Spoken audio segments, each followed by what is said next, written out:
Happy Hollisters, Chapter 9, The Woods Surprise. Are you Peter Hollister? Asked the bicycle man in amazement. Yes, the children chorused. And when Mr. Hollister said that indeed Pete was the owner of the bike, the man scratched his head and exclaimed, "No wonder I got such a good bargain." "What do you mean?" Mr. Hollister asked. "I bought this bike a couple of days ago," the man said. A rather rough-looking fellow. He seemed to be in a terrible hurry and offered to sell me the bike for $3. "What did he look like?" Pete asked excitedly.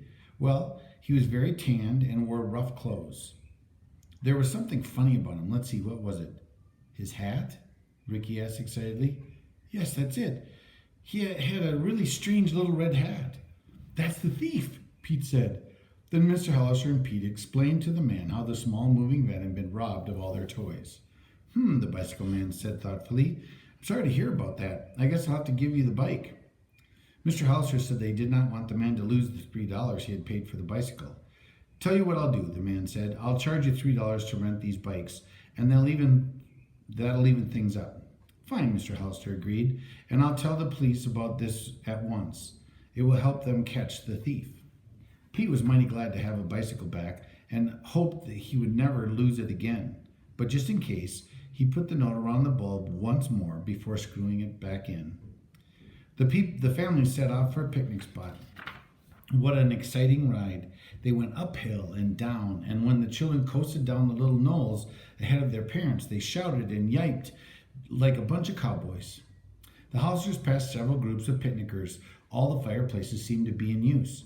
After a ride of about 20 minutes, the Hollisters coasted into a little valley. After rumbling over a tiny bridge, Holly spotted another picnic grove. It was well shaded by tall trees, and a little brook gurgled alongside it. "It's a swell place," Ricky shouted. "I bet Indians used to camp here." Mrs. Hollister agreed they might have, and suggested that Ricky try looking for Indian arrowheads. They all got off their bicycles. Pete ran to the pile of wood alongside the stone fireplace, and with Pam helping him, he soon had a fire roaring under the grate.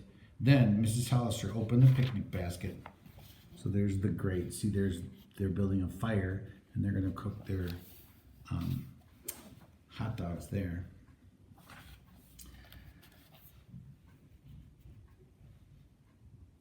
They got... Yikes! Ricky shouted, "Frankfurters!"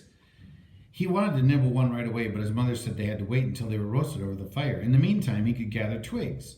"May I cook the Franks?" Pam asked, reaching for the string of Frankfurters. "All right," Mrs. Hollister said. "I'll get a knife and cut them apart." She had not gotten far when Pam was looking at the fire when she felt a yank on the string. Turning, she saw a big brown dog with Frankfurters in his mouth. He ran off, dragging the string of them behind him. "Stop!" Pam cried out, racing toward him. "Drop those!" The dog ran into the woods, and Pam going pell-mell after him. He scampered through the bushes and around tall trees. Pam lost sight of him twice, but came upon the animal again on the bank with a little stream. He was sitting on his haunches, devouring one of the Frankfurters. When he saw Pam, he started to growl. "Oh dear, what'll I do?" Pam thought, but by now the dog had a second one in his mouth.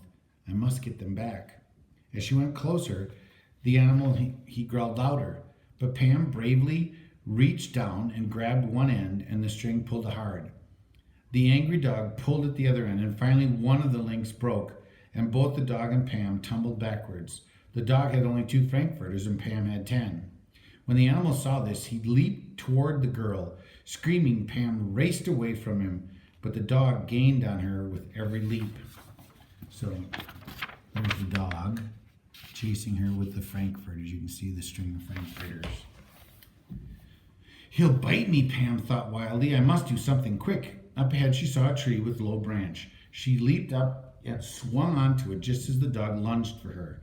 As fast as she could, Pam climbed to the upper branches, still clinging to the Frankfurters.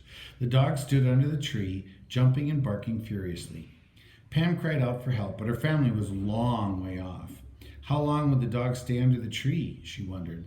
Suddenly she heard a voice nearby. "I'll get him, young lady." Out of the tree stepped a park policeman, waving a club. He smiled up at Pam. Then he ran toward the dog, chasing him out of sight. Pam climbed down. As she reached the ground, her family came running up. I saved most of them, Pam cried, holding up the Frankfurters. Only 4 missing. She told her story, and the others gasped. You're real brave, Holly said, but I'm still hungry. They hurried back to the picnic spot, and the boys roasted the Frankfurters after washing them. When they had finished eating, the children gathered up the scraps, put them in a big container.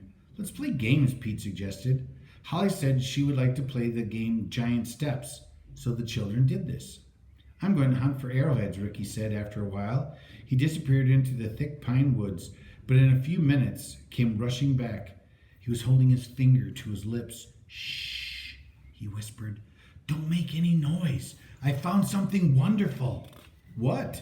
The little boy did not reply. He merely motioned to the others to follow. He saw a deer. On tiptoes, they walked behind Ricky. Soon, they came to the clearing in the woods. In the middle of stood a baby deer. Oh, isn't it cute? Holly whispered. Just then, there was a rustling in the bushes. A big mother deer stepped out into the clearing and walked toward the baby. She nuzzled the fawn gently. She's kissing your baby, Sue said.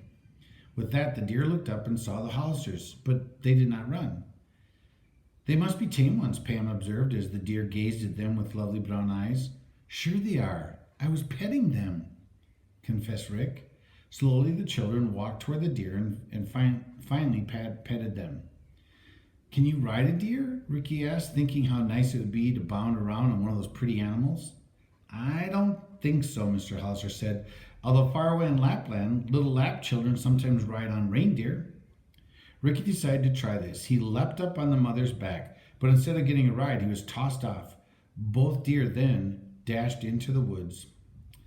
After Ricky picked himself up, the Hollisters returned to the picnic grove and took another ride before pedaling back to the park entrance.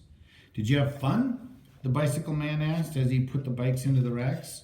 Super, Pam said, and told of their adventures. The empty picnic basket and Pete's bike were in the back of the station wagon. Then the Hollisters set off towards Shoreham. By the time they came to their street, it was growing dark. Sue had fallen asleep in her mother's arms, and everyone was tired. As they neared their house, the Hollisters were startled as what they saw. Pete cried out, "A searchlight shining on our house!" "There's a police car," Mr. Hollister exclaimed. "Goodness," Mrs. Hollister said. "What's happened?" When the station wagon stopped in the driveway, the children's father hopped out and ran toward the car. A young policeman was sitting in it. "What's going on, officer?" said Mr. Hollister.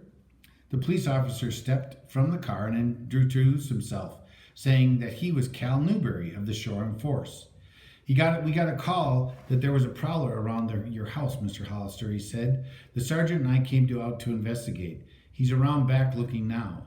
Just then, from the rear yard came a police sergeant accompanied by Mr. Hunter, the father of Jeff and Ann. Mr. Hunter explained that he had seen a man walking around the house just as he was growing dark, and he called the police, but the sergeant could find nobody. "Too bad Zip wasn't here to guard the house," Pete said. "I think we'd better look around once more," said the sergeant. The Hollisters and Officer Cal joined in the search.